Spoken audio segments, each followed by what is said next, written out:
when you see the rabbit pop out of the hole, run down the hedgerow, the bird misses by an inch, he goes down another hole, dog tracks it, goes right down that hole, shoots out of another hole, bird chases it again and catches it. You go, holy crap, like, we could just keep this hunt going until we catch what we're here to catch. The hunt doesn't have to end here. Hey, what's up, everyone? Welcome back for another episode of the Falconry Told podcast. I hope everyone's seasons have been going well so far.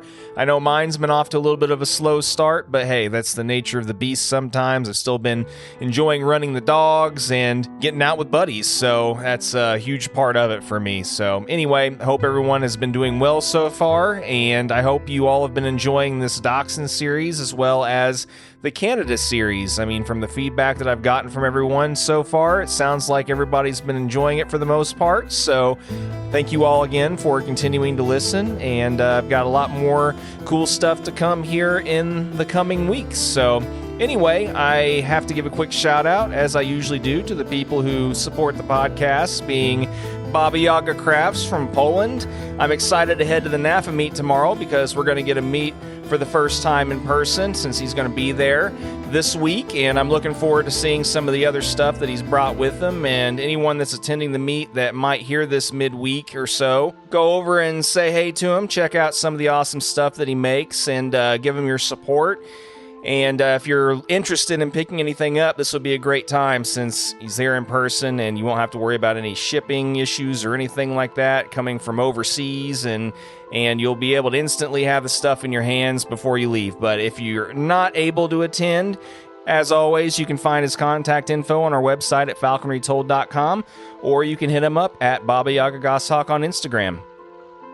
And, of course, I have to give a quick shout-out to Seth Roy of North Mountain Goshawks as well.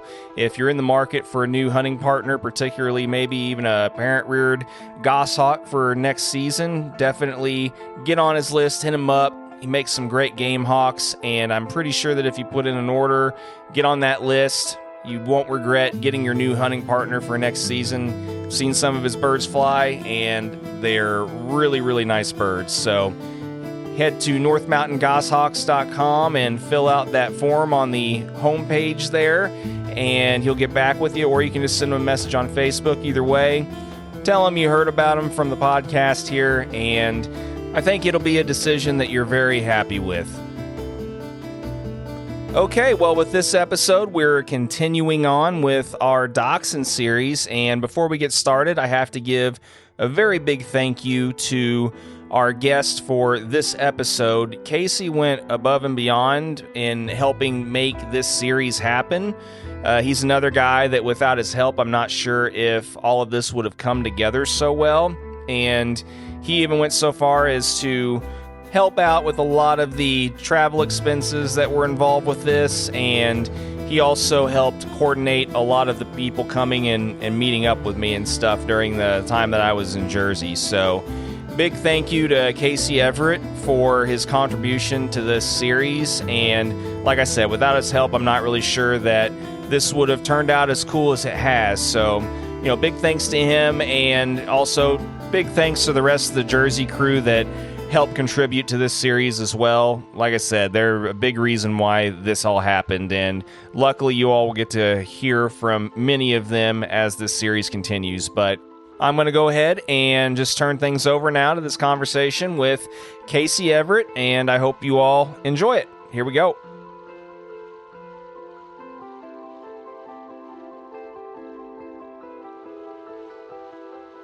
Yeah, you haven't had your cookie yet. That's You okay. need to have your cookie soon. Yeah. That thing was delicious. For anybody that's listening, doesn't know already, Doubletree Inn gives you these amazingly delicious, soft, chewy chocolate chip.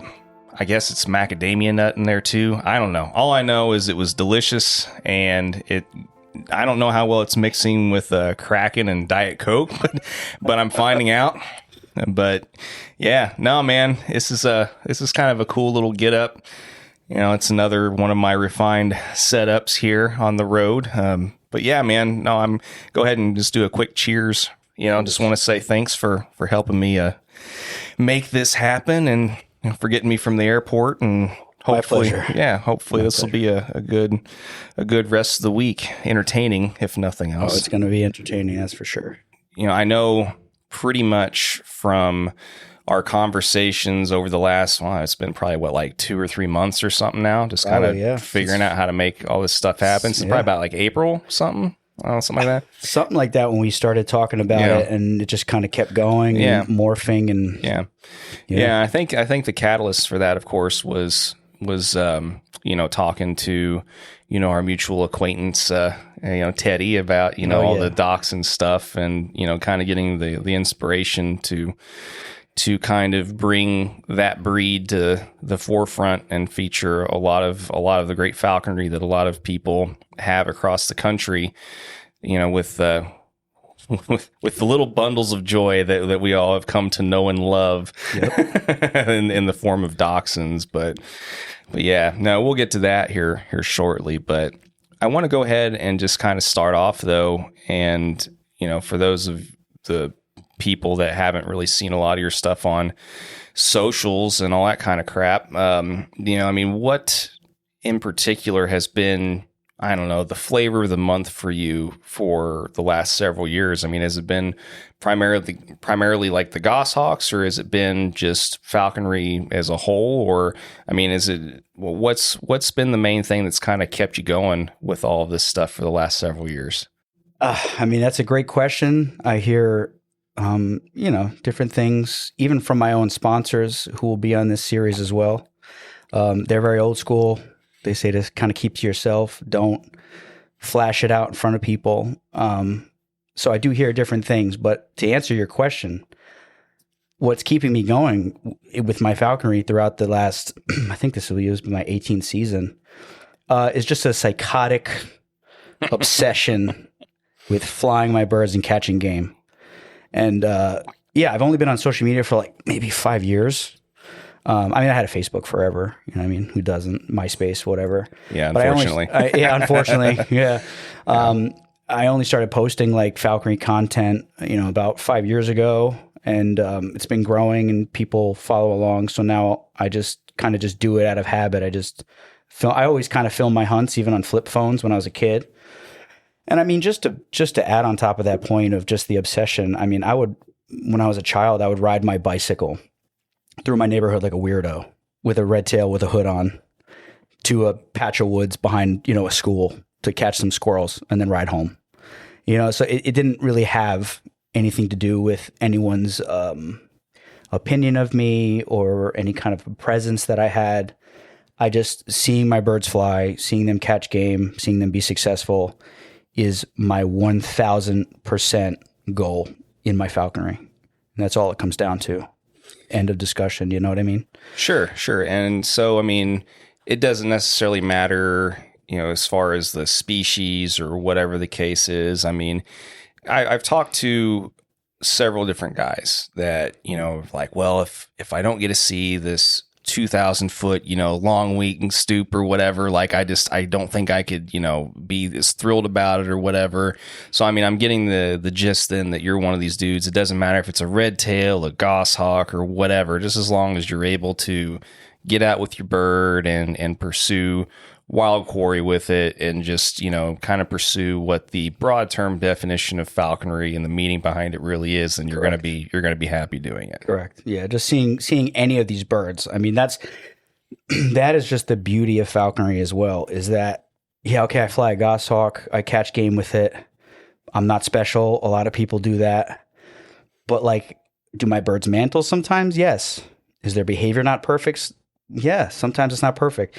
So it's like, flying goshawks for like 6 or 7 years, like I feel like I'm just scratching the surface on like perfecting that type of falconry. So it's just like, we're not even talking about flying a peregrine or flying a red tail. Like I've flown red tails my whole life. I feel like I kind of have it down, but there's still like, does your bird trade off smoothly? A red tail is way harder to trade off than a goshawk. So it's like, there's so many different birds. There's so many different avenues in terms of falconry that you can go as a young falconer listener, or even as an older falconer. There's like, you can never perfect all of it. And by the time you're perfecting one, you're losing your experience with the other, and you're going to have to brush up on that, flying a long wing or whatever the case may be. So I've been flying birds for 18 years. I've been a falconer for a long time, but I still feel like I'm learning. I'm on the phone with people every day. My bird did this, my bird did that. So like, if anyone's commenting on my bird's behavior in my videos, like I'm on the phone before I even posted the video. The bird's mantling, whatever, the bird's screaming, the hackles are up. And then my mentors are, how are the hackles? Okay, is it how when you say the bird is mantling, how mantling are we? Is the tail really fanned or is it half fanned? How is she standing? So we're breaking down all these behaviors, and I just feel like flying goshawks and imprint goshawks, it just brings your level of attention to detail to another level. And my sponsors they've been, Paul and Philalia, they were pushing me for a long time to fly goshawks and kind of like teasing me like, hey, come on, fly. So, so I finally did. And yeah, it's just like, and it's addicting. It's just like anybody who's flown a red tail and you're chasing squirrels or you're chasing rabbits and you're in the course of your flight, you see the flight, it's gorgeous, bird misses or whatever the case may be. What you imagine, what you wish the bird could do in your mind, get back up and keep chasing or power back up the tree to catch the squirrel. That's what the goshawk does. It does everything a red tail can, just like times 10 in terms of speed, explosiveness, and agility. It does come with its setbacks. There's all different, you can argue back and forth all day long. Red tails, there's nothing, there's very little that comes close to a badass red tail taking game. They hit so hard. Their personalities are a lot more suited for just the everyday falconer going out after work or on the weekends. But a goshawk that is in the right frame of mind, trained correctly, entered correctly, that takes it to another level, in my opinion. So, yeah, I mean, like I said, that's one of the interesting things. And I mean, you've been a listener of the podcast for a while too. I'm your biggest fan.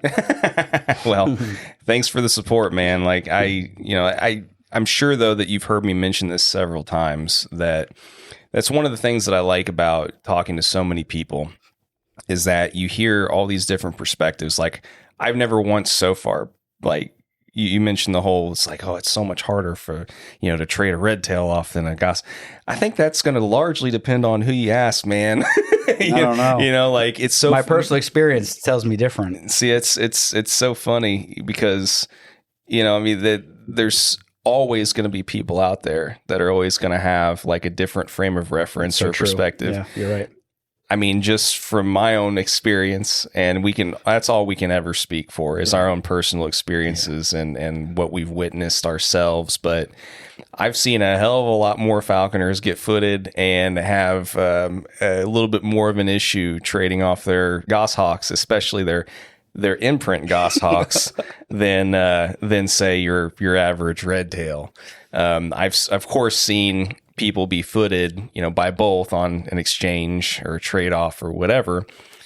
I've still seen more people have issues with the gosses than the red tails. All that being said, that's just one minor example of, these different perspectives that you hear talking from so many different falconers. And as as you can't say enough, falconers and their opinions, but that's cool though. I mean, it's cool though that every falconer eventually finds that one little niche that gives them like that next step or that next level of like fulfillment though. Yeah. And it sounds like for you, like many other people, of course, many of which I know personally, like the Goshawks just happen to be that for them. So the audience knows he rolled his eyes. Yeah, slightly. Well, yeah, I did roll my eyes because it always ends up at a goshawk for some reason. Maybe you should try it and you'll know what we're all talking about. Well, maybe it'll happen eventually, but someone has to keep the falconry portfolio diversified in my group at home. Okay, that's funny. That's great. Otherwise, there's always so many goss fields and so many people. I joke with one of my buddies in particular. I texted him the other day and told him that I was making this trip and told him where we were going to end up going later this week and stuff. And I said, well, you never know. I might just come home with something new to experience. He's like, well, if it's got stripes or bands on its tail and it's gray, leave it where it was at. And I'm like, well, what's just one more? I mean, we already have 20 Goshawks in our group. What's 21 or whatever, you know? Yeah. But no, it's an ongoing joke, personal kind of joke in our group or whatever. But yeah, man, no, I mean, it's cool though. I mean, I'm happy that you're like a lot of these other guys and gals that I talk to, that they end up finding, you know, because what turns their crank, because as I've mentioned before, and I'm sure you've heard me also say, one of the traps that's easiest to fall into, especially when you're so young in a falconry career, is wanting to find that so much that you start trying all these new things. And sometimes you try too many things in too short a time, and then you're down the rabbit hole. And I mean, did you fall into that yourself? Of course. Of course. The second I got my general license, what did I do? I bet the audience is already saying it. Cooper's Hawk. Cooper's Hawk. Dude, literally. We didn't even talk about this before the episode. Nope. I just knew where you were going with it, because I did the same thing. They're readily available. You can catch one. They're bycatch when you're trapping for red tails or merlins or whatever the case may be. So I'll take it. It looks pretty calm. I'll take it home. It lasted like 2 or 3 months, and I just did not. I mean, I was like 15 years old. I did not nearly have the skill to do anything with it. In my the phrase that I had in my mind after that whole experience was, it was like starting from scratch every single day. Yep. For 3 months. 51st dates, dude. Literally every single day. Yep. Like terror, fear, then it would eat a little bit, then terror and fear would eat a little bit. Like I just didn't know what I was doing. So I ended up getting it, you know, nice and fit and letting it go. So then I switched over from, you know, my red tail. I think I had a red tail that I kept from my apprenticeship, and then I got a merlin. So I added another bird because I'm a general, so I can have 2 birds. Yeah. So I got a merlin, and I ended up doing really well with the merlin, surprisingly. They're not where I live in New Jersey and / New York. It's not the easiest bird to fly. We don't have a lot of open ground. We're not really doing a waiting on style. It's more of a I forgot the technical term. I should probably know, but I call it like the timed flush. Like where basically you have the sparrows pinned down, and then you flip the lure. Bird comes through the air to the lure, and then at the last second you kick the bush. Sparrows flush. Bird smokes it. No chance. So that's kind of like my falconry, my Merlin falconry, highlight. That was pretty much what it was. And we caught a bunch of stuff. I mean, you know, but it wasn't pretty. It wasn't, you know, it wasn't like the way it's supposed to be done, quote unquote, you know. But and I would admit that it wasn't, you know, it wasn't like the most beautiful thing to watch. When the bird started getting very fit, after we started actually hunting, the bird would start to weigh down above me. And I did actually use that to my advantage, which was a lot of fun to kind of like live that long wing kind of lifestyle in like a very cramped northern New Jersey, you know, life. So it was fun. And then primarily I flew, Merlins and red tails for most of my falconry. I don't want to say career, but that was pretty much the majority of it. And then I got a passage peregrine, which was fun. Bird trained down beautifully. I had it, you know, flying free in like a few weeks. Beautiful bird. And then, you know, like they do, and I'm man enough to admit it, it just, see ya. Yeah. Just took off, and it was a chase. Other falconers joined in on the chase, and it was going dead south the entire chase for 2 days, and then the signal ended up dying. And, you know, and I had good falconers with us trying to get it back. Shout out to Eric and Miguel. And it didn't end well. So, but I had no real gear on it except for anklets, so she'll be fine. But yeah, that was pretty much like my one bird that took off on me, where I was like, oh my God, you know, just a shot to your ego. You know what I mean? Especially a bird like a peregrine that's like they tame down so like a parrot, and you're just feeding it with your fingers, and your wife is feeding it, and it's just so calm and docile. And then it's just like, you know, I flew it free a bunch of times, just so the audience knows, but it So that's something that I would like in the future. I'd like to, we're talking about goshawks and what gets you going and it gets you excited. And that's something that is like always eating at me, that I didn't get to do anything with that bird that had so much potential inside of it. So it's kind of, I'll probably want to go back to that one day and remedy that and fly a passage peregrine and smoke some ducks with it. And then just be like, okay, now I can die in peace. Oh yeah. No, I feel the exact same way. And, I've even kind of just bypassed. I mean, after seeing some of these other guys hunt long wings and some of these other countries and stuff, like everything from these other passage peregrines and lanners on some of these smaller birds and snipe and stuff. That's probably so cool. Honestly, man, I could care less if I see another duck slip. I mean, it's still really cool to see. Don't get me wrong. I mean, I love watching these big stoops and smoking ducks and everything out of these just giant, however many 100-foot stoops and everything. It's hard to beat.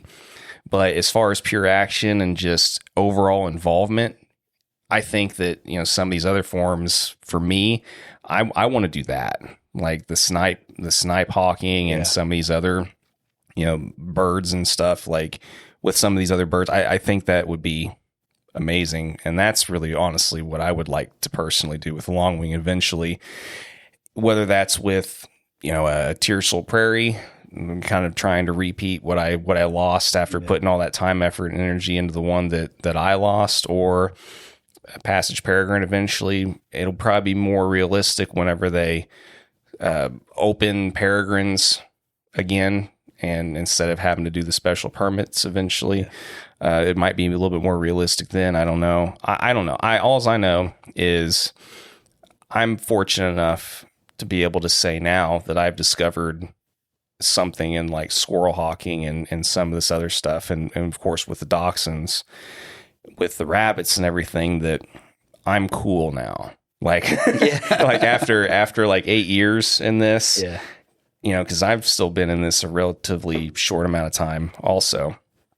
And I finally kind of figured out what is acceptable for me to kind of keep me, like my crank turned and have me continually be excited in this stuff that's realistic where I live. And that's why, I'm so happy that I've kind of gotten into this other realm of things. But before we get to that though, I do want to go ahead. I know you said that you were in this whenever you were younger as a kid and everything, but I mean, I want to go ahead, and before we move on to this other aspect and kind of why we're here a little bit, and just go ahead and cover what exactly was the moment whenever you were a kid that got you into all this, and what sparked your interest to want to pursue all this.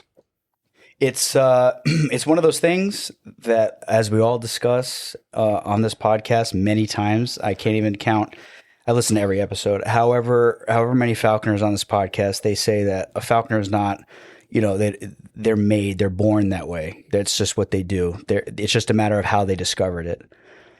And I always thought that was like kind of nonsense. But when I think about my own story, it's like it just was gonna happen. Like, I was obsessed with animals. I was obsessed with nature, birds of prey. And then we were home. So just to go back, I was homeschooled as a kid. So my mom, who was like our teacher until she couldn't do it anymore, then we had tutors and all kinds of stuff. She was always looking for new curriculums and new subjects to talk to us about. So she was constantly reading like these journals and like Outdoor Life for the Boy Scouts and Field and Stream magazine. And she ended up reading an article about a falconer. And it may have actually been Teddy Moritz in, I believe it was Field and Stream, one of those articles she read.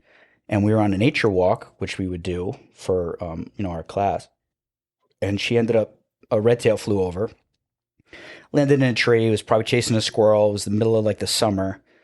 And we like all froze and we're watching it and just like staring at it and like we're talking about it. And then my mom was like, I read an article where you can actually get like a permit or something to have one of those and hunt with it like cooperatively. And I'm like 12 years old. I'm like, there's no way that that's a real thing. Like, this is so fake, you know? I'm like, she's just like joking with me. So sure enough, it's a real thing. It's legal.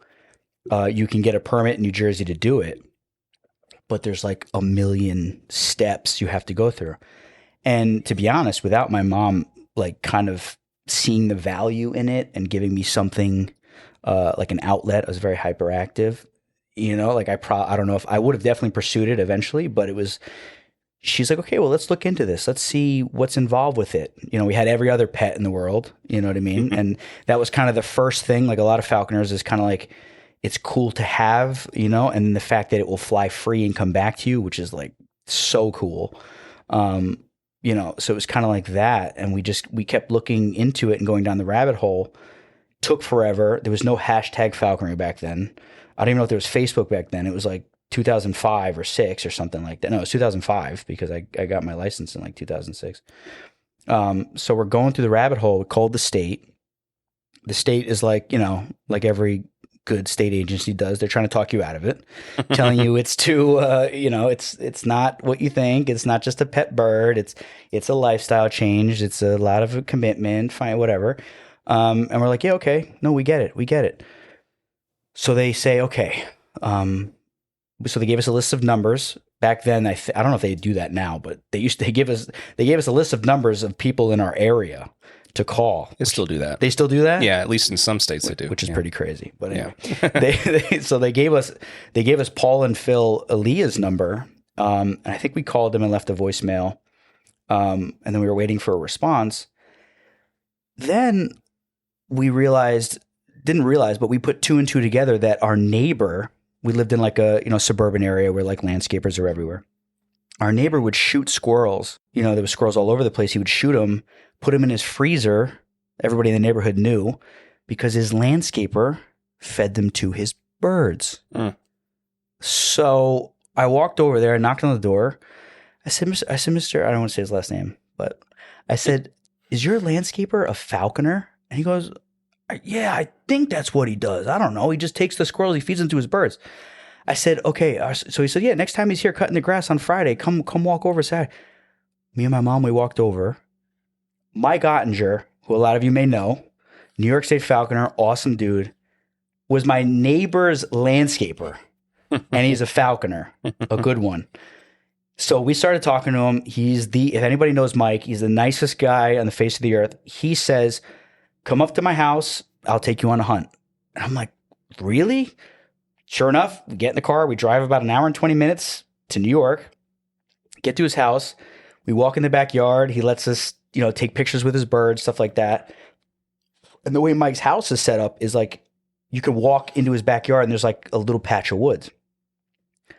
So he just opens up the door to his chambers and 2 Harris Hawks just fly past us. Like, and in my mind, having parrots, pet doves, lovebirds, these different pets that I had. I see the bird flying out of the door. I'm like, this thing's gone. I'm like, what are you doing? You let your bird go. Like, you know, cause like, I'm not realizing like that they're like trained. So then he goes, all right, come on. And we just start walking through the woods.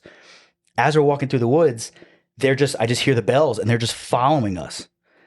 Then he starts like, you know, I thought he was like having like a heart attack or something. He's like pulling vines and yelling and kind of screaming and stuff. And I'm like, what is this guy doing?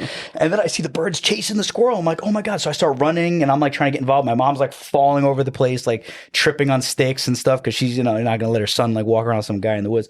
So then I think they ended up catching a squirrel and it was just like the most amazing experience. I think at one point the Tiercel landed right next to me. And kind of looked at me like, what are you doing? Are you going to flush something or not? And then Mike whistled and it just took off. And at that moment, I was like, what the heck? Like, this is the coolest thing in the world. I am going to do this for the rest of my life. This is so freaking cool. And it was at that moment that I was like, whatever I have to do, I'm going to do this. Like, I have to do this. And then Paul and Phil Aaliyah actually got back to us. They said the same thing the state said, kind of like, yeah, listen, little kid, it's okay. Like, you know, it's a lot of commitment. It's not a pet. Like, and I'm like, no, I went out with Mr. Ottinger. Like, he showed me, like, I get it. This is what I want to do. And they're like, oh, all right, okay. So they take us out and him and his brother, Paul and Phil, and we go on a hunt. And it was a red-tailed hawk. It wasn't Harris hawks. It was a red-tailed hawk. And it was just like the coolest thing. And I saw what they were doing beating brush. Just to any young falconers listening out there, when you go on a hunt with a falconer, help beat the brush. Okay. All right. Just like tip, like 101. And like listen. Life hack. Listen and help beat brush, and don't stand there and watch. So I saw them beating brush, pulling vines. I didn't even know what the heck was going on. I'm pulling brush, beating vines, trying to show them how serious I am. Going to hunt, it was super cool. Long story short, my mom was chit-chatting with Phil, and Phil is a math teacher. I suck at math. Perfect. So he ended up becoming my math tutor, and I would go over his house once or twice a week to do math, and I would see his birds. We deal with the birds. You know, I would help him clean the chambers. I would wash his car. I would spray down his mats. I'd throw food to his birds. Like whatever I needed to do to try to show this guy that like I'm serious. I want to become a falconer. And like I hear people all the time that message me, and they nobody thinks to like I would literally I would clean his chambers. I would scrub down the stuff. I would feed his birds. I would mow his lawn. I was just whatever he needs, I'm going to do it because I want to be a falconer, and this is the guy that's going to sponsor me. And I have to make sure that I help him with his duties so that he sees the value in me, kind of like getting a job. There's certain things you got to do. And, so long story short, it was like a year or more later, I took my test. I built my chambers. He still was kind of not answering me if he wanted to sponsor me or not. And then eventually he did. He signed the paperwork, and I got my first bird, and we were off to the races at 13 or 14 years old or something like that, crazy. No driver's license. I don't even think we were allowed to have cell phones. My mom didn't let, my older brother had a cell phone. And it was just just an amazing experience that I was able to start from such a young age, which is nice. And a lot of people don't have that. And I feel like kind of lucky or blessed to have, to start at such a young age where it's kind of a lot of what goes on is just kind of second nature to me at this point, not in a bragging way, just it just is what it is. It's just second nature.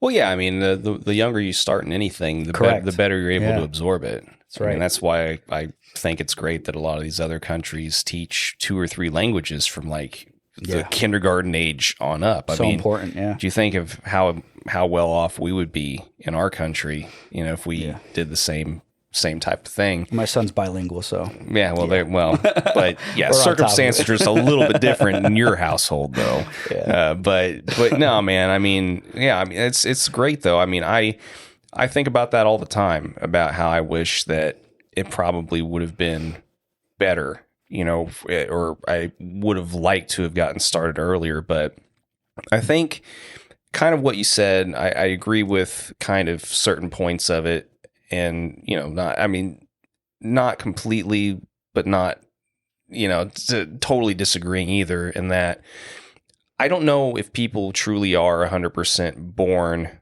to be in this or whatever the case is, but I do think though that the people that 100% get into it heart and soul once they do get into it, I don't think that there's any doubt really, or any I don't know, there's no question that the ones that end up getting eaten up with it usually sticks with them for eternity afterwards. Right. Yeah. So I mean, whether or not anybody's really truly quote unquote meant to get into this or whatever, it's a saying. I know. I totally know it's. I totally get it. Yeah. And like I said, I'm not 100% disagreeing with it, but I think that those of us though that do get into it and are at a point in their life at that point in time to be able to contribute everything that needs to be contributed to be able to do it. There's no question that who's ate up with it and who's not, right. And who, consistently, I think that with anything, where there's a will, there's a way. And, correct. Yeah. So, I mean, however long people are able to continue with it, I always feel bad for the guys that have to give it up at some point, because of whatever's going on physically with them, or it's like or my biggest fear in age life, or literally. whatever. Well, I mean, I don't want to live until I'm like 80 anyway. You know, I figure something's going to happen by then anyway in my life with how I burn the candle at both ends with all this stuff. Yeah, I told my wife if I die in the field, I want her to chop me up into portions and feed me off to my birds for the course of a year. Yeah, that's cool. That's not morbid or anything. She wasn't super on board with I'm sure that she probably wasn't. No, I've heard variations of that same thing. I've heard variations that, just put me on top of a hill and just feed me to the buzzards or whatever. I want my birds turkey vultures. I want my birds to eat me. Well, I mean, think about it, though. They're not going to be your birds for very much longer after that. Any bird that I have in my possession at that time, I want them to feed off of my dead I don't think flesh. you're going to know or you're going to care whenever the time comes. So I think whatever is going to happen with you is going to happen with you. I'm putting it in my will now, so I don't care. You can put it in writing however long you want, but I think whatever she wants to happen after that happens, won't be up to her at that point. I think that you're probably not going to have much of a say in it. You're probably right. Afterwards, but you're probably right. But so yeah, I guess then now that we've decided that you're not going to have any more control of your life after you're dead, we can go ahead and kind of yeah, I know, shucks, right? Yeah. I think we can kind of go ahead and move on to the topic that has kind of brought us to this point, in that we need to talk about these wiener dogs some, man, and we need to talk some about what I don't know, continues to motivate us to put up with these little guys. Yeah. Because sometimes they're a handful. They're a handful. Some people don't understand why we have them. It becomes a little bit of a contentious thing where one breed is better than another breed. And I get all that. And there's nothing more obnoxious, and I'm sure the audience will agree with me, than somebody who's like a zealot for like whatever it is that they're doing at the time. Whether that's anything. Like even really. with me with my Goshawks, like I'm like, it's probably annoying. Like this guy's obsessed with Goshawks. It's like, okay, like we get it. You like Goshawks. So like for me, okay, there's a hammer, right? Mm-hmm. Okay. And there's a scalpel, right? The hammer can smash different things. It could probably do similar things to what a scalpel could do, but the scalpel can do things that the hammer could never do. So that's not saying that my dog is better than anybody else's dog. It's just a fact of physics that my dog can do what most other dogs cannot do. So when I am on a hunt with somebody with a spaniel, it is a beautiful, majestic dog, and there's almost nothing more beautiful on the planet than watching a spaniel slink through the grass and the cover looking for a rabbit to flush for a goshawk. Shout out to Seth. But when that rabbit goes down a hole or into a brush pile or underneath a shed or a shipping container, you're on to the next rabbit. Mm-hmm. That's where our hunt starts, because now we reflush the rabbit and allow our bird to have another chance, another slip at quarry. So I run the dachshund. Number one, I was told that if I didn't get a dachshund, I wasn't going to get sponsored. So that's number one. So I think I got Abby, who's actually still alive, believe it or not. I got Abby when I was like 12 or 13 years old. She's still kicking. She was a savage, great dog. That's probably why she's alive so long, because I ran the living crap out of her every single day. And she's so fit and so in shape that she's 18 years old and she's still alive. So that's why I got a dachshund in the beginning. But seeing other people's dogs run, like nothing beats the nose of a beagle, right? I mean, there's like, if you want a rabbit dog, what's the ultimate rabbit dog? It's a beagle. Like, I think we could all agree a beagle is the ultimate rabbit dog. Ian Gregg just got one. Shout out Ian Gregg. But the beagle can't go down a hole. The Vizsla can't go down a hole. The spaniel can't go down a hole. The only other dog that could probably go down a hole is some sort of a terrier. But a terrier, and this is what me and Tyler discussed, just in all transparency, I don't feel that a terrier is necessarily suited for falconry. They are a little bit more prey driven, more kill driven. And that's fine. And that's what they're for, a certain purpose. And okay, some of them have a good nose. Some of them are bred for a better nose. And I'm sure it could be utilized in the sport of falconry properly. But there are a lot of downsides there to a terrier in the sport of falconry. And it usually results in a bird getting killed or even if the bird doesn't get killed, and I'm not talking trash about terriers, so everybody just relax. Seriously, just relax. I love terriers. I think they're awesome. Like, I go ratting with guys with terriers. Me and Sladen talk about terriers. Like, they're cool dogs. They're awesome dogs. They're badass dogs. But you have to fight a little bit harder to get them under control in the field or in a working environment. The Dachshund is the size of a terrier, but has the mindset of a hound, where their nose, where they don't think.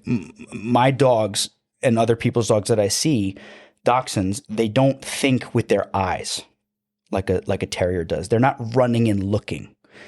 They're pinning their nose to the ground, and they're trying to understand what just happened, where the rabbit went, and they're using their nose to answer the question. So that's why the Dachshund for me is the dog that I want. I can kick a bush with my foot and get a rabbit to run out of it. I don't need some fancy dog to go in there and flush the rabbit out.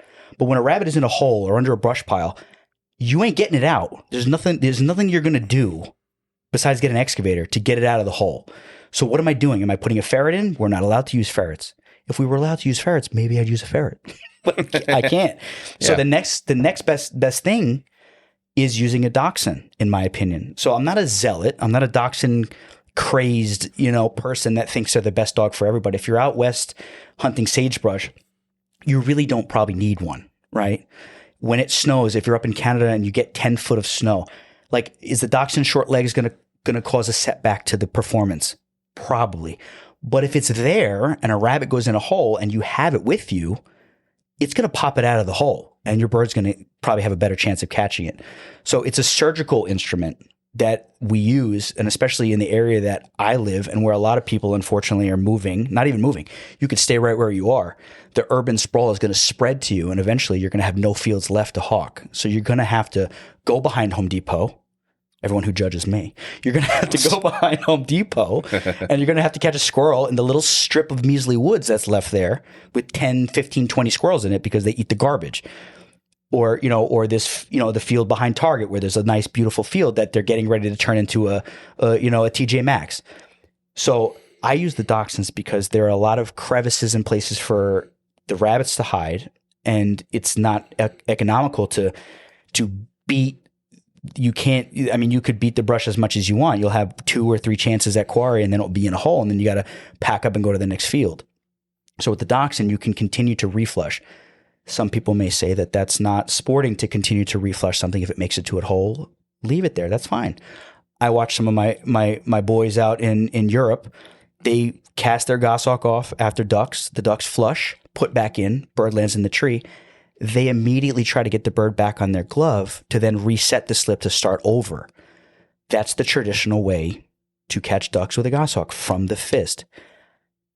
I have a wife. I have a child. I have a business. I'm a very busy guy. I don't have time to be that, what's the word? To be that like professional and traditional. Once the bird leaves my glove, the hunt is on. We're catching it at the end. Whatever means necessary, we're catching it. That's kind of my philosophy. And that's the beauty of falconry, like we discussed earlier. Each person has their own opinion. There's probably people out there that are like pulling their hair out right now listening to me say that, but that's just my life, and that's okay, I think, to do it that way. If you want to call your bird back to the glove in the midst of a chase to then reset, that's completely fine, and that's the traditional historical way to do it. So for me, getting game in the bag and seeing my bird successful is the number one goal, like we discussed earlier. So reflushing the quarry is the goal, and the Dachshund can reflush the quarry better than most other dog breeds used in falconry, and that's my personal opinion. And I'm not a zealot. I'm not a crazy person. I just think that they're very good at that, and it's pretty much a fact that they're very good at that. So, well, and you're also speaking from your personal circumstances, right, and your situation where you're living right now, your terrain, your hunting grounds, everything circumstantial for you is what you're saying a dachshund perfectly fits for your needs. Right. And that totally makes sense because, like you said, live out west, it's not going to be practical to have, a dachshund necessary. Yeah. Out west per se, trying to kick up jackrabbits or whatever. No, you're gonna want sighthounds. You're gonna want salukis or whatever the case. Different strokes, different folks, different tools in the toolbox for wherever you're at and whatever practical application that you're doing. I totally get it, and 100%. And that's a big reason why. And you'll hear this at some point also in other conversations that I've had recently with other people who I haven't published yet. But same type of conversation. I mean, I started off with 2 Vizslas, and I still have my 2 Vizslas. I love them to death. I wish I would have had more birds that would have tolerated them, or the practical application would have been there for those types of birds over the last 4 or 5 years. For my 1 Vizsla in particular, that actually is trained and she knows what she's doing and stuff. But the fact of the matter is, where I'm at, it's the same kind of deal. I if I would have had it to do all over again, love my dogs to death, but I would have probably just started off with dachshunds because for that very reason. I didn't know early on well enough that I needed to think those 2 or 3 extra steps ahead and realize that the size of fields that I have, the type of fields that I have, the type of terrain that I have is going to be better suited for a smaller dog that's not going to burn it up near as quick and be able to get in and out of these different things that... It's also less conspicuous too. Yeah. When you got a guy walking through the field with a little tiny dog, you're like, oh, I'm just walking my little cute dog.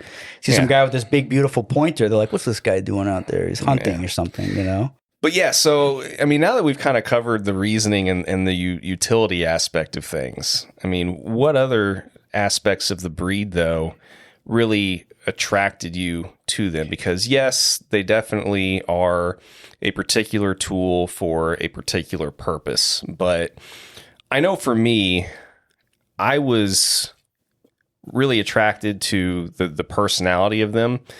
I don't know, maybe it's just a German thing because I have a lot of German heritage in my background. And I think that's why my wife relates to them so well too, because she's a stubborn German also. All you Germans out there, settle down, whatever. Yeah. Well, we're on the same page. Yeah. But no, I mean, there's so many Germans in my life that I love, including my 2 wiener dogs. But that being said, I mean, they can be so stubborn. And I know by the end of the series, people may be tired of me asking these same core questions that I want to ask people, but I don't care. I want to ask them because I'm kind of taking almost a personal poll with people on some of these different things because I'm curious what other people's experiences have been. I know Teddy's take on it, and I know like guys like Tyler's take on it and some other people, but what's been your take so far on a couple of things? One, what do you think is the best age, like how many weeks old to get one and start, bringing it into your home, household, whatever, basically bring it home from the breeder or mom? And number 2, what have you done to mitigate the fact that they're almost impossible to purely potty train, and it's just yeah. I mean, I those are 2 things that I'm going to probably continually ask through this series that people may or may not get tired of, but I think these are a couple of very important things for people that are looking into this breed. It's very important for them to hear, correct, to know what they're getting into. To the first part of your question, I will say that the time of age that the dog should be taken into the home of whoever it's going to should be decided by the breeder, and the breeder should be able to know the proper time. I will say, however, Teddy gave me Ginger, the current dog I'm running right now. She pulled her from the litter slightly earlier than normal, like 8 weeks, because she was just just like bullying and just causing issues in the, because she's just okay. You know what I mean? Mm-hmm, mm-hmm. So I remember Teddy said just a little earlier, but she's got to go. She's a little, she needs to be started, you got to start training her and entering her. And so it should really be up to the breeder, in my personal opinion. I've only had 3 litters in my life. So this current one that I have now on the ground is my 3rd litter. So I'm not an expert by any means. I would say that you should yield to the breeder on that subject for each individual dog and where it's going. Because if it's going to it should never go to a pet keeper like, a regular home. I think that the lines that we're breeding. Yeah, assuming it's coming from a purely breeding line. It should be bred for working. Sure. And that's what they enjoy and that's what they love. So it would be the breeder that would say when they would prefer for the dog to be taken. That would be my personal suggestion. Now to the second part. Dude, I've been trying to figure it out for 18 years. How to figure it out. So the way that we do it, because my wife won't tolerate any of that, Ginger is very good in the house. Crate training like most other dogs, right? In the crate, out to pee. In the crate, out to pee. In the crate, out to pee. So she will go to the door and scratch. She almost never has an accident. She only has an accident if like no one's home for like multiple hours throughout the day. But if that's the case, we isolate her off in like we have a laundry room. So she has her bed, her crate, her water and food, and that's her area. And she almost never pees in that area. She almost always waits until somebody comes home. And then if you don't let her out, like right when you come in, there's going to be an accident. Mm-hmm. So it's just like most other dogs, but they do seem to have an issue with the house training. And from what I hear, most little dogs do, smaller dogs. I've heard that as well. Yeah. It's a smaller breed thing. I think so. Smaller bladder. Yeah, I don't know. I mean, I think that from what I've heard, though, they don't have like other guys, for example, like the terrier guys and stuff. I know other guys that have yachts and deckers and stuff that have never really had an issue with the house breaking.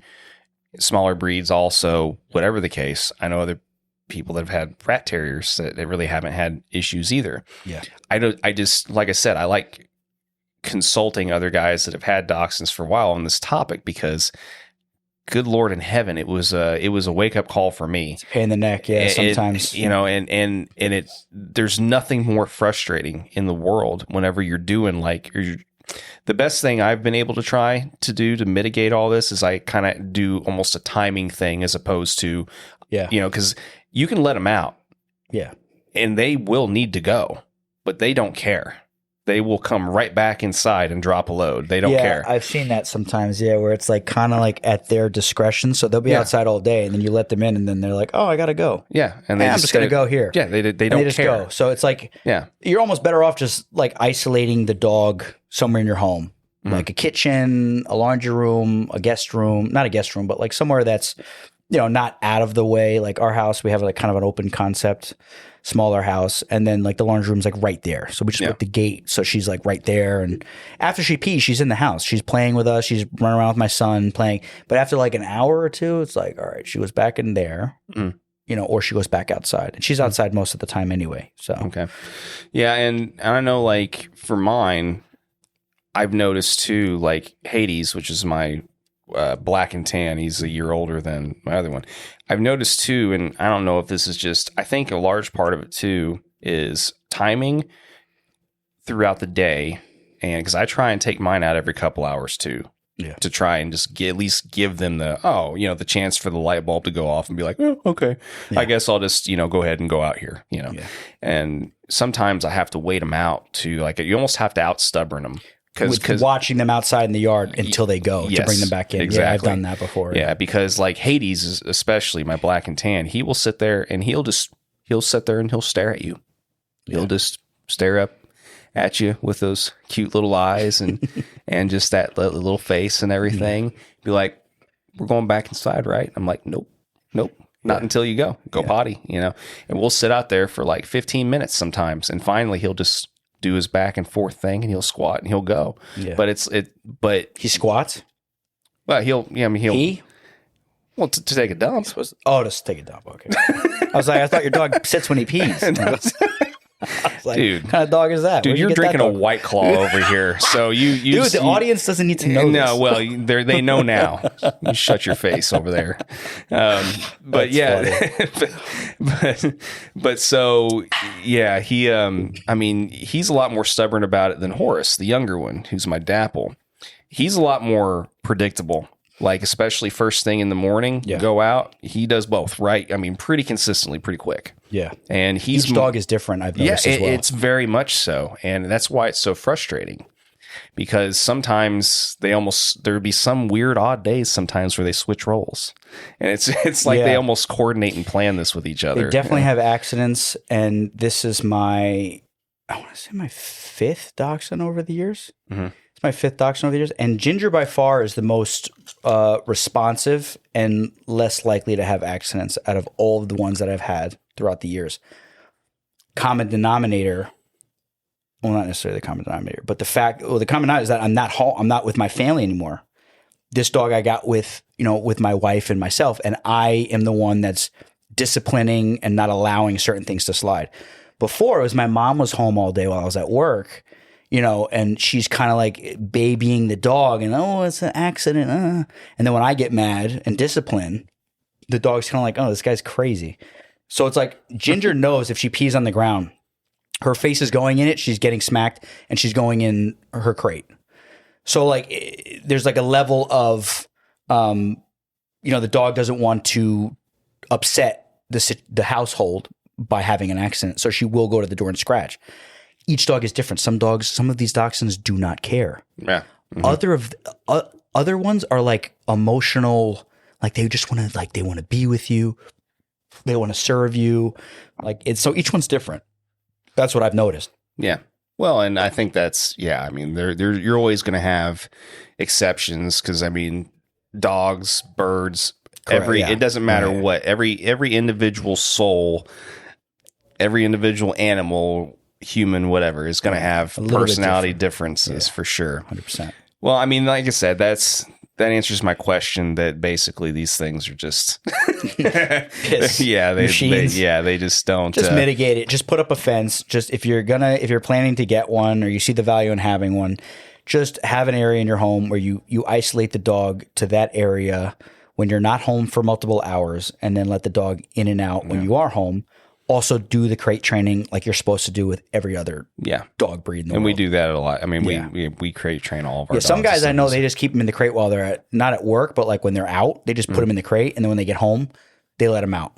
I have seen guys do that as well. So yeah, I mean, like I said, every person is probably going to have a Teddy just keeps them outside, I think. Yeah. I think she's got like a Cadillac kennel that I think I would probably consider living in from the way she described it. Oh yeah. It's nice, climate controlled and the whole 9 yards and everything else. So her husband put the end to having too many dogs in the house, and now everything's outside now. Exactly. And they do fine. I know a bunch of guys that keep their dachshunds outside all year round. Well, they're hounds. I mean, they're going to be all right. Yeah. I mean, they're not like Vizslas or other breeds that need that constant like interior, human contact type of thing. I think Ginger would have a heart attack if I wasn't with her 24/7. She is this dog is extremely emotional, and like that's the other thing about these dogs. And even my wife said it. And she's not a hunter, not a dog person. Like she didn't even want the dog. She's like, this dog will literally rip a rabbit out of a hole and like rip it to pieces, and then like be like fast asleep upside down under the covers on the couch while we're watching a movie, like a little puppy dog. Like she's like, I don't like, they're like, they just shut off when they come in the house. They just shut off.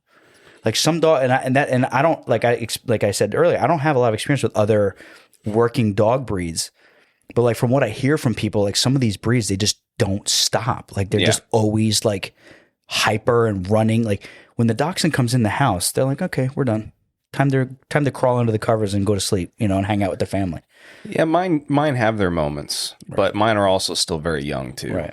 So, and they're male too. I only run female. Yeah, and that's the thing too is we ended up having to do the belly band deal. We started doing belly bands to mitigate all of the marking and stuff. That's why I don't run males. Yeah, and I can't tolerate it. Yeah. Well, I mean, it's gotten to the point now though where I mean, I'm totally fine. Like, I don't care about.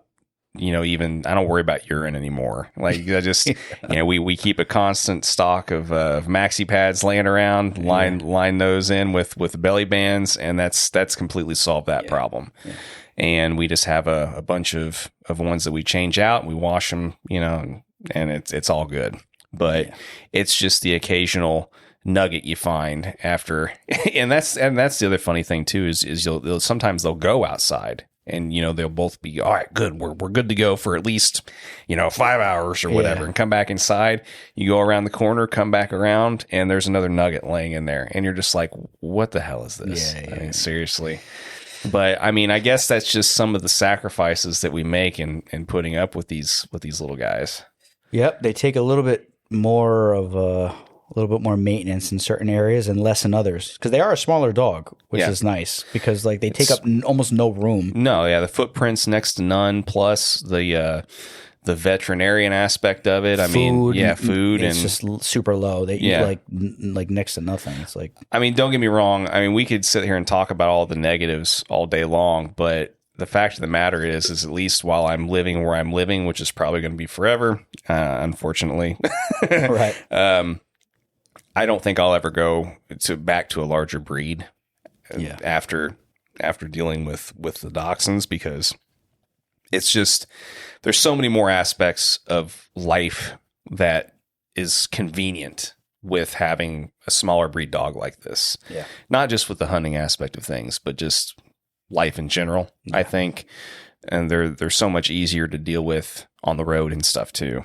At least that's what I've found. Also. Yeah. It's just like the crate for a bigger dog. It takes up half your truck. It's like, a Dachshund's you could stack two of them on top of each other. It's still not as big as one crate for a bigger dog. Mm-hmm.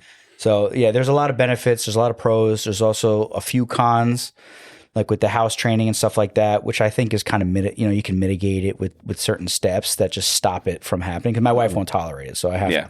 So it's that was the agreement. If we bring the dogs in the house, they have to be isolated to a certain area. Unless they peed outside, then they can be, amongst the family and then right back into the space. So, but I will say, I went hawking last year with Ian Gregg, and he had a hound mix from Mike Radford, who's awesome.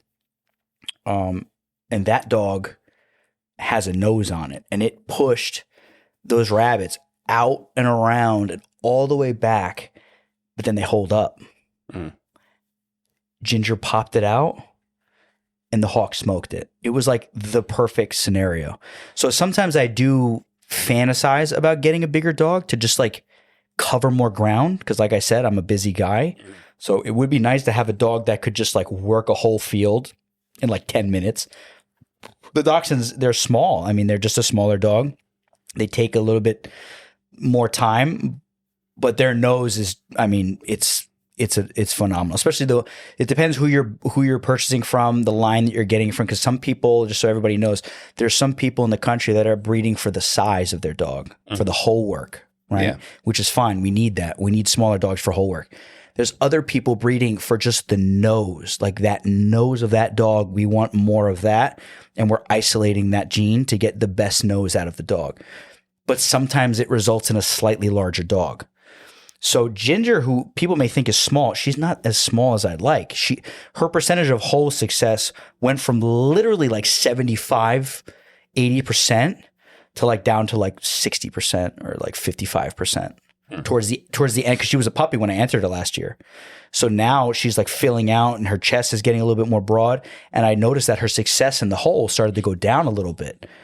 So a little dog is pretty valuable. And I mean, if you're hawking an area where there's groundhog holes and brush piles and very thick cover, there's not many dogs that are better suited for that than the Dachshund. So this is not a Dachshund, campaign here. I'm just saying that I run them, and there's a reason why I run them, and there's a reason why so many people in the country run them, and they're exploding in popularity, and people that are breeding them can't even breed them fast enough to get them to Falconers, because they are extremely useful. Yeah, I mean, the litter sizes are small, and we had 3. Yeah, that's it. Yeah, and I think especially for lowly dirt hawkers like ourselves, it's hard to find a dog that has all of the I guess the Swiss Army knife attributes that you really want, I guess. Yeah. especially, that little toothpick that nobody really uses that you pop out of it sometimes. It's just that sometimes you just never know. There's that effort. They prove their usefulness sometimes in ways that you really wouldn't expect. But some of them will actually tree squirrels, ginger tree squirrels, which is like I said, I had 5 or 6, and Ginger's the only one that like will actively on a consistent basis tree squirrels, and that's like a new thing for me. I'm like, I didn't even realize that, like, I didn't even know they could do that, really. Yeah. So she'll be just walking in the woods and she'll just start barking up a tree. And I'm like, all right, let's go. And then I just start pulling the vine. I'm like, oh, sure enough, there's a squirrel up there. And then the hunt is on. So it's like, they can adapt to different things. Well, yeah. And I think if you incorporate that in their training early on, along with the rabbit scenting and everything else, they will learn to look up. I mean, mine have already started to do it a little bit too, because I was purposefully actually tying a squirrel to a string and tossing it up over a limb and doing that sometimes too. And they go nuts. They dig it, so I mean there's a lot of different things. I think that in a lot of ways as owners of these animals, I think sometimes we put our own limits sometimes on what these dogs and birds can really do. Right. And we kind of have it once again kind of getting in our own head a little bit about what they're supposed to do or what they can or can't do. Sometimes we can almost unintentionally limit what is done sometimes with these dogs and birds. But fair enough. Yeah. But I don't know, man. Is there anything else that you want to add that as far as, because I mean, this is kind of a dachshund inspired series that we're doing here. Is there anything else that you want to add about them that before we kind of move on to the next thing? Or I would just say that, like I said earlier, whatever dog that you're running, that you're passionate about, if you're hunting rabbits or even squirrels, it's a great addition to any team. And I think that there's a lot of value there. And I will say that I went hawking out last year, and out of the couple people that came out with me, I think like 4 or 5 people got dogs this year after seeing my dog run. Not just, I'm not talking about like, Ginger's a good dog. She was bred by, Teddy Moritz from a really good line. So she's an exceptional dog. So I'm not taking any of the credit for it. But what I'm saying is when you see the rabbit pop out of the hole, run her down the hedgerow, the bird misses by an inch, she goes down another hole, dog tracks it, goes right down that hole, shoots out of another hole, bird chases it again and catches it. You go, holy crap, like we could just keep this hunt going until we catch what we're here to catch. The hunt doesn't have to end here. You know what I mean? So that's like, they are, like I said, they're a surgical instrument to flush rabbits, and they are the most efficient for the job. And and that's why so many people are running them, and they're great in the house, not necessarily potty training wise, but in terms of personality. My son grabs Ginger by her ears and drags her across the room, and she doesn't even care. She's just nibbling his feet. Yeah. Like there's no aggression. Like it's a good all around dog. You know what I mean? Yeah. And I mean there are some too that you can get that will be a little bit more reclusive and touch and go. Abby, the first one I had, she was like a wild animal. Like she would go hide in the closet and just stay in the closet all night and like not come out until like people left. Like she's like, some of them are like that, and then other ones are just like they want to play and have fun, and then slaughter rabbits in the field. No, it's funny because until I took his throne away in the throne room, Horace, our dapple, kind of got to the point where he didn't want to really be around everybody else for a little bit. Right. So he actually, I had a couple of storage containers stacked on each other next to all the dog crates in my quote unquote falconry room in the basement where the dogs are now kept. And he made a little nest, like he made a little dachshund throne, and made his own. He drug a couple blankets on top of these freaking Tupperware crates or whatever.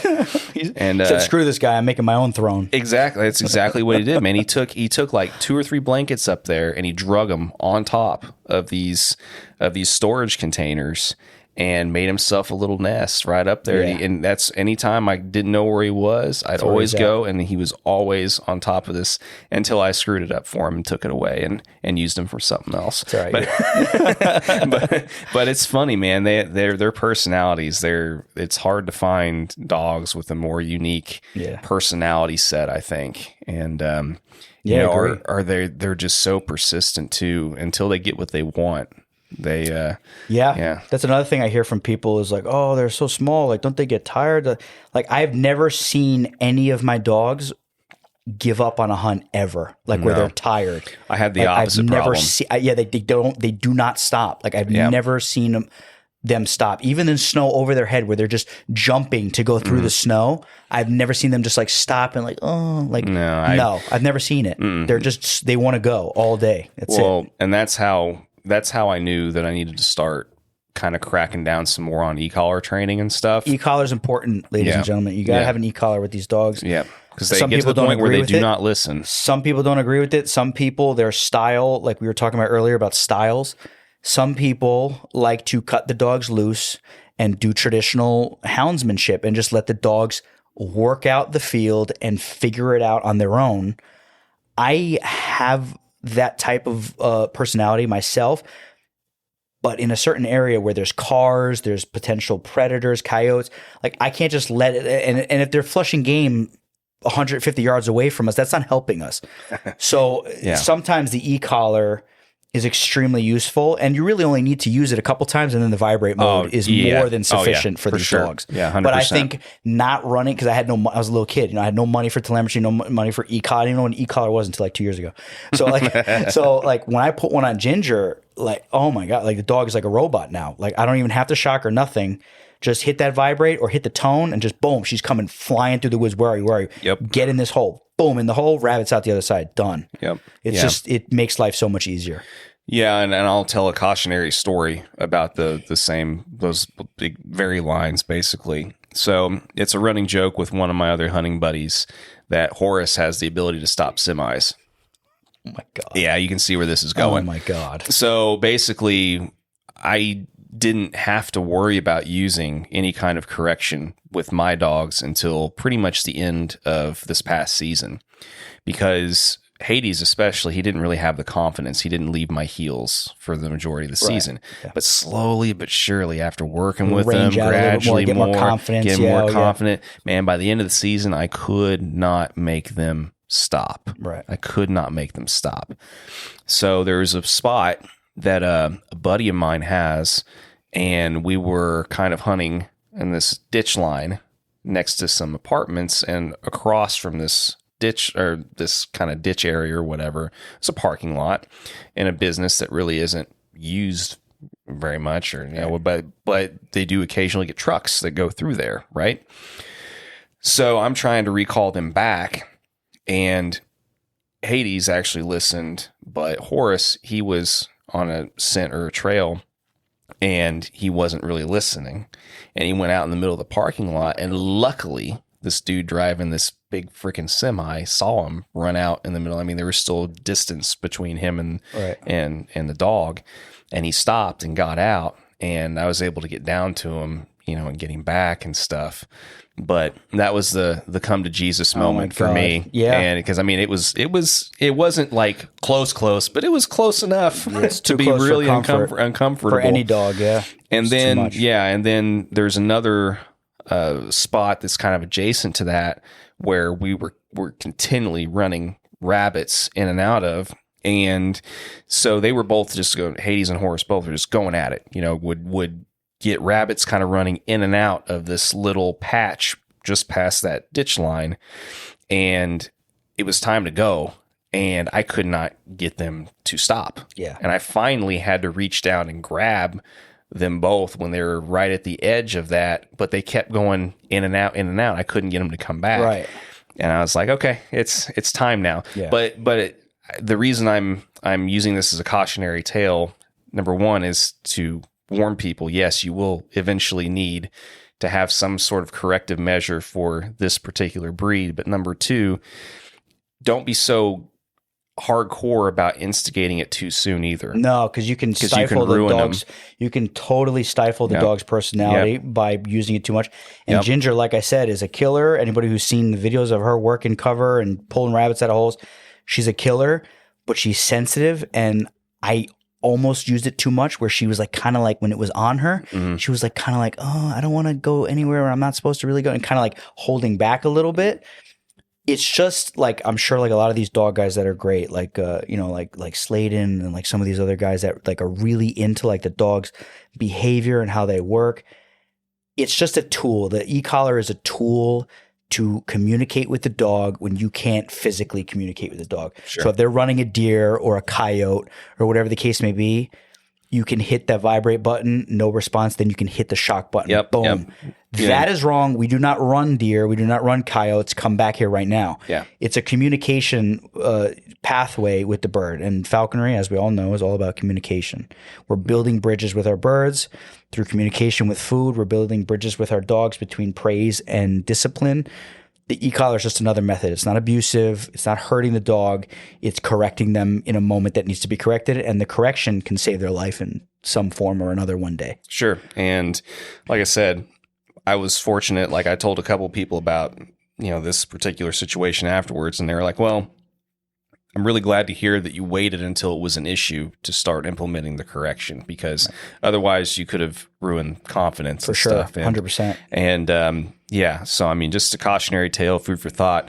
Anybody listening can train their dogs however the hell they want. It's whatever. Just our opinions here. Yeah. but all that being said, I'm glad that I did things in the order that I did them. It's one of the, I don't know, one of the things I've done right anyway, I guess, because they're both showing a lot of potential, and I can't wait to run them again this next season and see how they continue to progress and grow. But yeah, man, I guess we can go ahead and move on to the next thing and transition into story time. And story time. Yeah.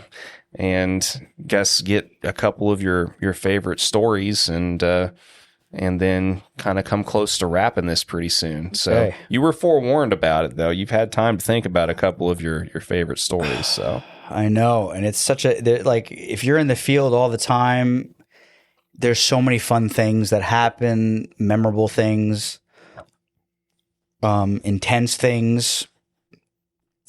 Obviously losing a bird in the field is not necessarily a fun thing that you want to relive. But, I would say one of my favorite stories that I will never forget, and whenever this topic is presented to me, the first story that comes in my mind, it may not be the most exciting or, explosive and crazy, but the first mallard duck that I ever caught was with a red-tailed hawk, and it was in a snowstorm, and the snow was like a foot deep, and I actually had Abby, my first dachshund, with me, and we flushed.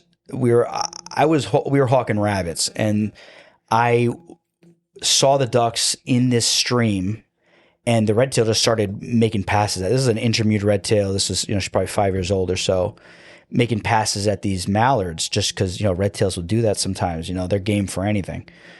So all of them kept blowing out. Then there was one that was left, and she landed on the far side of the stream. There is a down tree, a big, huge oak tree, like 20 inches in diameter, 25 inches in diameter, laying across with a bunch of brush. The duck tucked itself up underneath there. The bird is on the far side of the stream back into the woods. I was making snowballs and throwing them in the water, trying to get them to move. But not Ginger, but Abby was going crazy, barking like she didn't really even know what was going on. She just knew something was happening. I was trying to flush something, and she was trying to see how she could help. And I'm throwing these snowballs, and finally the thing, I just threw it, it like hit it, and it just blew up out of it. And this is like in a snowstorm, like beautiful, cloudy, white, deep snow. And as this thing is just helicoptering straight up out of this deep, big stream through this brush, the red tail saw it before the duck even saw it, because the duck was trying to clear all the brush to then level out and fly away. So as it's coming up, this red tail is big, 1,550 gram, beautiful red tail, just boom, just smokes this mallard and just carries it to the opposite side that it was on and lands in the snow, and then just starts plucking it and killing it. And then me and Ginger, I crawled across the log, and I remember Ginger fell in the water. And that was the memorable part, because it was like this snow, this really dark, if anybody's been out in the field in the snow, the water looks extra dark for some reason. And she's just like, you see this little red little rat just swimming in the water against the current as I'm trying to cross and not slip in myself. And then she gets out the other side, I get the other side. And then it was the first duck, I ever caught with a red tail. And I just thought it was just such an amazing moment, just peace and quiet in the snow. And I dispatched the duck, and then I just let the red tail just crop up all she wanted, and it was just like we just sat there together, and just all three of us in the field in the snow, and just watched the bird just eat, and just it was just a beautiful moment. Listen to the water run in the background. Yeah, exactly. Yeah, you can picture it. Yeah, that's exactly how it was. It was beautiful. It was a really nice moment. Nice. Yeah, man. No, it's the first type of game that you catch. Almost anything, it's hard to forget. Yeah, that's true. Whether it's a cottontail or a jackrabbit or a duck, it's hard to forget the firsts. Yeah, those moments get into you, and you can't get them out forever. It's amazing. Well, that's the reason why we put up with all this crap, I guess, right? Seriously, the highest of the highs, the lowest of the lows, and there's a reason why we keep coming back for more, because it's either we're drug addicts, right, or we just like adrenaline addicts, or the sport is just so beautiful that it just keeps us going. Yeah, for sure. Well, and we need to get your piece of advice too, and then we can go ahead and call it good if you don't have any other stories to share. But fair enough. You've been through a decent amount of stuff in this sport, been in it for a long time, so I know you've probably got something that is noteworthy, at least from your perspective, to share. Yeah. So my piece of advice, and the piece of advice is coming from a personal place where, as we all know, right, when you become a general, you instantly know everything, right? You're the best. Then you live in that kind of a mental place for about 3 years, right? Then you get a Cooper's Hawk, you ruin it, you're an idiot. You realize, all right, I got a lot to learn. Then you get a red tail, you start catching game with, and then you go through like this progression where you see with a lot of people, they're apprentice, they're learning, then they become a general, they know everything, then they go through. I've been on the sport for 18 years. Just listen. My advice to everybody listening, no matter what your age is, just listen to what somebody has to say. And instead of arguing with them because your sponsor told you something, try to receive the information and try to plug it into, a calculator to understand if it's valid or not, and be like, that kind of makes sense. Maybe I can implement that. Like, I had a situation with a goshawk that was extremely aggressive, and I'm getting all kinds of advice from every place. Connor Bucalo said, leave the bird alone and step away from them. Oh, but the squirrel's going to bite. The squirrel is not going to bite her because she knows that squirrels bite. She's not going to sit there and hold it while it bites her. Goshawks don't do that. It's going to let go. Leave her alone. Stop running in and jamming your hands in there. I'm like, but that's not what you have to run in and help. Stop running in and helping. You're not helping by running in. Leave the bird alone. That's why she keeps footing you and trying to grab you. Sit back. And while you're sitting back, take a quail out of your bag and start plucking the feathers off of the quail. Dead quail. For PETA. It's dead. Pluck it and make it extremely obvious and show the bird that it's in your hand 20 feet away. No, but you don't want the bird to see the food in your hand. Just listen to what I'm saying. So the bird 20 feet away from me, who's mantling like a psychopath, immediately starts to flatten out and be like, what is this? What do you have over there? What do you have over there? When you see her start to flatten out, start flicking tidbits on the forest floor to her. Let her see that you're not a threat to her food. Sure enough, like a freaking movie, the bird hops off of the squirrel, which she would kill in seconds anyway, strangling them. And she ran like a turkey on the ground and collected the tidbits until she got to my feet where I had a pile of tidbits. And then she would immediately start to eat the tidbits. I would walk around her, pick up the dead squirrel, and put it in my bag. Never in my life would I think that would work. But I lowered my ego for a second and took advice from somebody else, who me and Connor have been in the sport for a long time, the same exact amount of time basically. And I received the information and I internalized it, and it made my bird better and it made me better. So sometimes people have something to say that may hurt your feelings, in the moment, but sometimes it's valid. So I would say that we're not special. We're catching stuff with bird. We're bird trainers at the end of the day. We're nerds, basically, right? There's nothing hardcore or cool about us, really. So just if somebody has a track record of success and they have something that they want to tell you, just maybe listen. That's my, and that's, I'm speaking to myself. I'm not speaking to you guys in judgment. I'm speaking to myself, being in the sport for almost 20 years. Have some humility and listen to what somebody has to say. If your sponsor's saying one thing, respect your sponsor. If you're an apprentice, I'll say that right now. If you're an apprentice, respect your sponsor and don't argue with your sponsor about the way that they want you to train your bird. You do what your sponsor says. End of discussion. That's my opinion. After you become a general, now you can do all the fancy stuff, okay? Right? Now you can go on the forums and listen. When your sponsor is trying to teach you and you're not listening to your sponsor and taking advice from people on the internet, that's going to do nothing but drive your sponsor up a wall, and you're probably just going to screw up the bird anyway. Just do what your sponsor says, and then when you become a general, then you could take advice from other people. But outside of that, you may think you know everything. You may have been in the sport a long time. You may have had success with many birds. Sometimes people have something valid to say, and maybe stop and listen to them. That's my advice. Sure. And it's advice to myself. Yeah. Well, and also don't ask for advice if you're not willing to take it. That's either. right. Yeah. And don't look for an answer that you're looking for. Don't ask a question that you want validation from the person that you're asking the question. Yeah. I mean, if you really want to ask an opinion and get a take on something, be prepared that it might not be the answer that you want to hear. Correct. Yeah, it may be the answer that you really need to hear. Correct. But, and it also at the same time too, exactly like you were saying. I mean, you follow your sponsor's advice first and foremost. And even if it may not make sense to you at the time, I mean, that sponsor is probably thinking of things that you're not even thinking of as far as the logic or reasoning. I mean, they're trying to rule out things. And if you keep throwing other weird X factors or monkey wrenches into their but so-and-so told me this, and this guy told me that, and he's really good. It's like, but I'm the one that's here, and I'm the one that's helping you. My name is on your permit, and I'm responsible for you. So please just listen to what I'm saying. Yeah, for sure. And if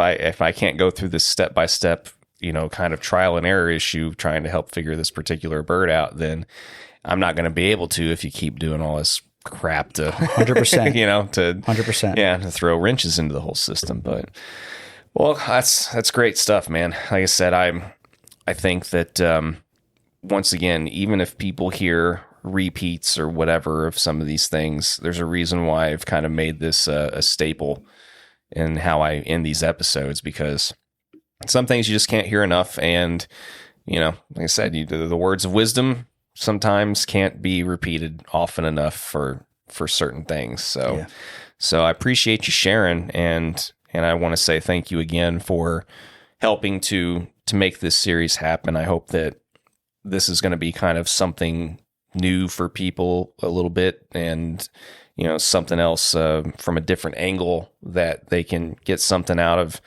listening to these. And, like I said, I don't know what I would do if it wasn't for guys like yourself that are willing to go out of your way to help organize some of these types of things, because they probably just wouldn't get done. And I see the value in it, and so many other people see the value in what you're doing and spreading different messages, different people's stories. Some people's stories that have been on this podcast may no longer be with us very shortly, and now their story and their message has a chance to live on from their own words.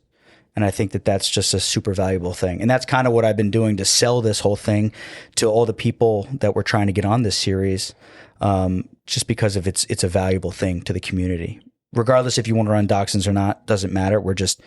I'm just sharing, a personal experience from a specific style of falconry that is done in our area. Sure. I mean, there's got to be a catalyst for anything to come together. And for us in this series, it was these little dogs that for whatever reason just inspire us to want to continue on and having them be part of our lives. But, it's not just about the dogs, of course. It's about everything else too. And we want to make sure to cover all those bases as well. But yeah, man, I think we can go ahead and call this good, unless you've got anything else to share or add. But I think we've done a pretty good job in kind of covering the gamut so to speak, I guess. So yeah, no, it was great. It was great being on, and I appreciate you having me on. I feel honored to be here, and thank you for highlighting our style of falconry. Yeah, man. No, it's all good, and I look forward to the rest of the week and having a good time and getting to know everybody. And like I said, this community, for some of its faults, sometimes is one of the best communities that's I know enriched my life and many others. So I'm happy to be able to contribute what little I can back. And like I said, thank you again for your support and for the help. So My pleasure. all right, man. Well, let's go meet up with some of the other yahoos here. Let's do it. All right, man. All right.